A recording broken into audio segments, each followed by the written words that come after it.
In this video, I will discuss pricing decision, one topic, profit maximization model.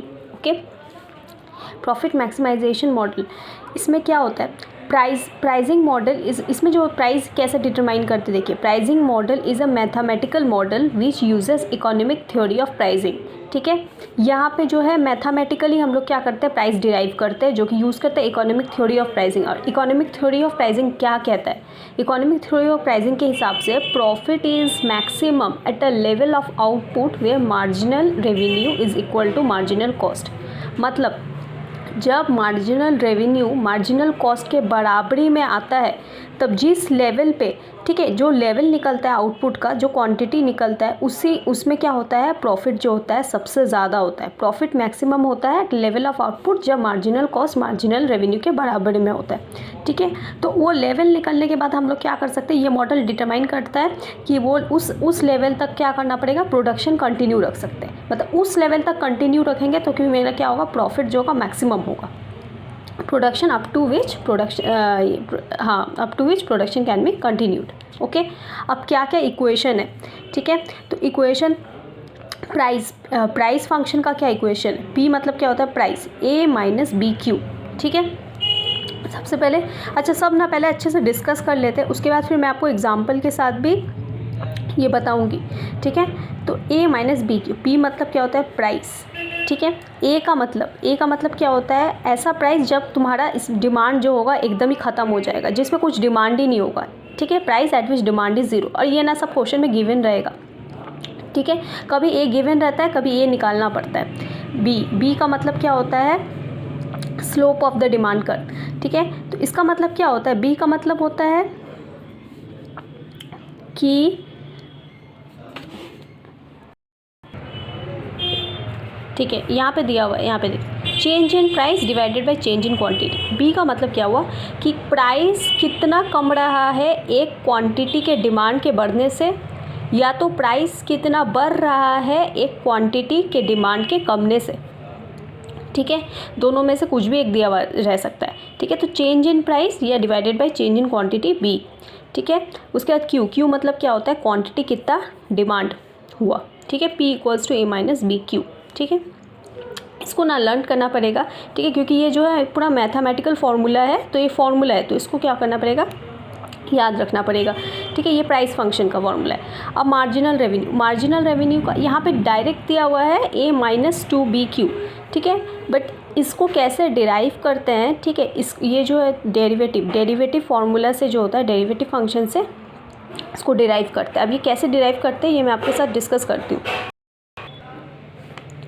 अच्छा, MR marginal revenue. अच्छा, revenue का पहले तो formula क्या होता है, प्राइस जितना सेलिंग प्राइस इंटू जितना क्वांटिटी डिमांड की है. ठीक है, quantity into price per unit. Price तो हम लोग अभी देखे फॉर्मूला क्या था, ए माइनस बी एक्स. ठीक है, ए माइनस बी एक्स बोल रहे या बी क्यू, जो भी हो. ठीक है, और क्वांटिटी डिमांड मतलब क्या हो गया, यहाँ पे हम लोग क्वांटिटी को क्या पकड़े हुए थे, एक्स या क्यू, आप कुछ भी उसको समझ सकते हैं. ठीक है, तो हम लोग यहाँ पे डेरिवेटिव्स यूज़ कर रहे हैं. ठीक है, तो मार्जिनल रेवेन्यू मतलब derivative of total revenue function. अब हम लोग इसमें डेरिवेटिव इस्तेमाल करके कैसे निकालेंगे, देखिए, total revenue equals to A minus B X into X, मतलब प्राइस इंटू क्वांटिटी, तो A X minus B X square हो गया. अब यहाँ पे जो होगा डेरिवेटिव निकालने के लिए क्या होता है, हमने डिफ्रेंसिएशन फंक्शन का इस्तेमाल किया है यहाँ पे. ठीक है, D T R by D x. Differentiation function का अगर बेसिक भी नॉलेज होगा तो फिर इससे ये समझ में आ जाएगा, नहीं तो आप ये डिस्कशन को अवॉइड भी कर सकते हैं, आप डायरेक्ट इस चीज़ को याद रख सकते हैं. ठीक है, इसमें कोई दिक्कत नहीं है, आंसर तो ऐसे भी आ जाएगा, बट ये कैसे आया बस मुझे ये आपके साथ डिस्कस करना था. ठीक है, तो D by D x A x, देखो, तो डी एक्स तो ये क्या हो जाता है, यहाँ पे अगर मान लीजिए पावर में अगर कुछ नहीं होता है तो क्या हो जाता है, 1 माइनस, यहाँ पावर कुछ नहीं है तो 1 माइनस 1 0, तो ख़त्म. तो ये क्या, यहाँ पे क्या बचा, बस ए. अब यहाँ पे क्या है, यहाँ पे 2 है, तो यहाँ पे पावर में क्या हो जाता है, 2 माइनस 1 हो जाता है, तो क्या बचता है, एक एक्स. तो एक्स 2bx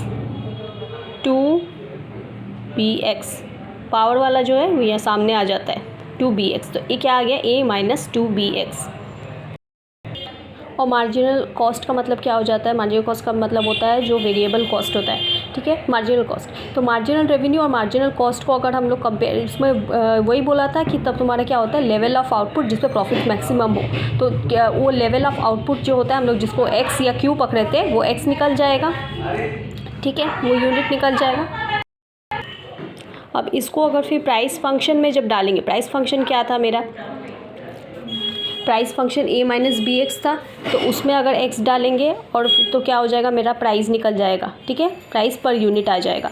अगर सपोज टोटल प्रॉफिट क्वेश्चन में पूछता है तो टोटल प्रॉफिट कैसे निकल जाता है, रेवेन्यू माइनस कॉस्ट, ठीक है, कॉस्ट मतलब क्या हो जाता है, टोटल कॉस्ट आएगा, variable cost plus fix cost, variable cost per unit रहेगा, तो उसको क्या करते हैं, जो हम लोग यूनिट यहाँ पे निकाले थे वो लेवल ऑफ आउटपुट, उससे मल्टीप्लाई करके टोटल वेरिएबल कॉस्ट आ जाएगा प्लस फिक्स कॉस्ट। और रेवेन्यू कैसे निकलता है, जो यूनिट हम लोग निकाले उससे क्या करते थे, इनटू अभी जो प्राइस हम लोग कोटेशन प्राइस जो कैलकुलेट किए, ठीक है, तो मेरा क्या आ जाएगा, प्रॉफिट। तो इस तरह से निकल जाएगा। तो इसको मैं इस एग्जाम्पल में आपको वापस से रिवाइज करके समझा देती हूँ। अच्छा, एग्जाम्पल क्या बोला है, Aditya heavy engineering limited produces its only product A7 to manufacture a unit of A7, variable cost is इतना इनकर्ड। तो ये इसका मतलब क्या हुआ है, ये वेरिएबल कॉस्ट पर यूनिट दिया हुआ है, हमको पर यूनिट ही चाहिए, तो वेरिएबल कॉस्ट दिया हुआ है, तो इसका मतलब ये क्या है, मेरा marginal cost, okay. Market research has indicated that at a selling price of 5,10,000 no order will be received, okay.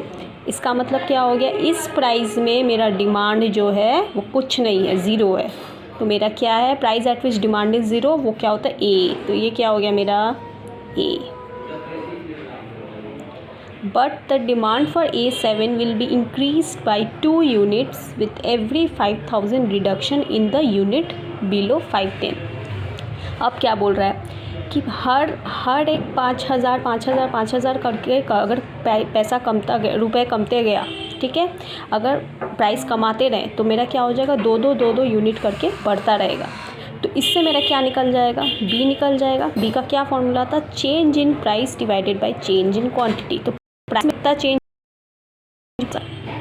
5,000 करके कमते रहेगा, बाई क्वांटिटी कितना चेंज, 2 यूनिट, तो कितना 2500 आ गया। To determine the unit selling price for A7 that will maximise the profit, we assume that selling price per unit of A7 is P and the quantity demanded is Q। The marginal cost is of A7 is 220, जो कि हम लोग पहले समझ गए थे, 220 variable cost, ठीक है।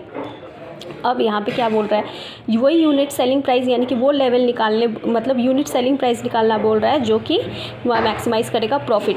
सेलिंग प्राइस निकालने बोला है, जो कैसे निकलता है, हम लोग जो लेवल ऑफ आउटपुट यानी क्वांटिटी निकाल के प्राइस में अगर फंक्शन में पुट कर देंगे तो मेरा क्या आ जाएगा, यूनिट सेलिंग प्राइस आ जाएगा। तो जो भी डिस्कस किया अभी मैं आपको दिखाती हूँ। जैसे P क्या, पहले हम लोग क्या निकाल रहे हैं, प्राइस, तो P equals to A minus B Q, जिसमें से A दिया हुआ है, अभी हम लोग देखें A दिया हुआ है, A मतलब जब ऐसा प्राइस जहाँ पे डिमांड ज़ीरो हो जाता है, 5,10,000 माइनस B अभी हम लोग निकाले 2500 इंटू Q। तो अब उसके बाद फिर क्या निकाल रहे हैं हम लोग, रेवेन्यू, ठीक है।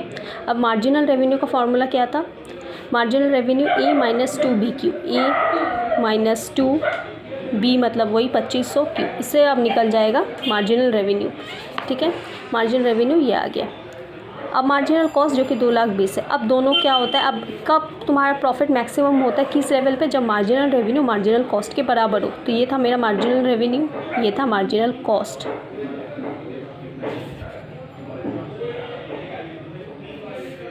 तो इससे अब क्या निकल जाएगा, क्वांटिटी, ठीक है। तो क्वांटिटी निकल आया, इस लेवल पे क्या हो जाता है, प्रॉफिट मैक्सिमम लेवल पे होगा। अब इसको क्या करेंगे हम लोग, प्राइस फंक्शन में पुट कर देंगे। प्राइस फंक्शन में A तो पहले से ही था, B भी था पहले से, अब Q जो अभी निकाल लिए 58, मेरा क्या आ गया 3,65,000। तो एट सेलिंग प्राइस ऑफ 3,65,000, ये पर यूनिट है, ठीक है। Profit will be maximum. Hope आपको क्लियर हो गया एकदम अच्छे से, क्योंकि मैंने एग्जाम्पल भी डिस्कस कर दिया है। सो if you like my video, please subscribe. Thank you.